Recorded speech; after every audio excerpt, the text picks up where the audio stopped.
আসসালামু আলাইকুম। আমরা সেনবাগ উপজেলার চাতারপা ইউনিয়ন ৯ নম্বর ওয়ার্ড ধনারপা লেমুয়া। আমরা এই ত্রাণগুলো নিয়ে এসেছি কুমিল্লা জেলার নাঙ্গলকোট উপজেলার দোলখা ইউনিয়ন বাম বাত্তাবাড়িয়া গ্রামের পশ্চিম পাড়ায়, অর্থাৎ যেটা কুমিল্লা এবং নোয়াখালী যে জিরো পয়েন্ট বটতলা, ওটা থেকে এই পাড়ে যে মানুষগুলো আছে এরা আসলে কোনো ত্রাণ পায় নাই। সেটা আমরা গতকালকে খোঁজ পেয়ে আমরা আমাদের এলাকায় যে ত্রাণগুলো পেয়েছি, যতটুকু পেয়েছি আমরা চেষ্টা করেছি আমাদের এলাকায় দেওয়ার জন্য।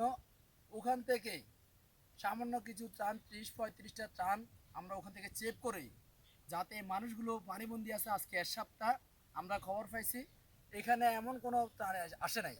হ্যাঁ, সেক্ষেত্রে আমাদের এলাকাবাসী, যুব সমাজ এবং আমাদের যে স্বেচ্ছাসেবক টিম টিম টিপি, ওই পরিবারের পক্ষ থেকেই আমরা আমাদের এই ক্ষুদ্র উপহার, মুড়ি, ছেঁড়া, বিস্কিট, পানি দিয়ে আসছি। অন্তত এই পানিবন্দী মানুষগুলো, যাদের 30 থেকে 35টা পরিবার, অন্তত পানি কমা পর্যন্ত চলতে পারে।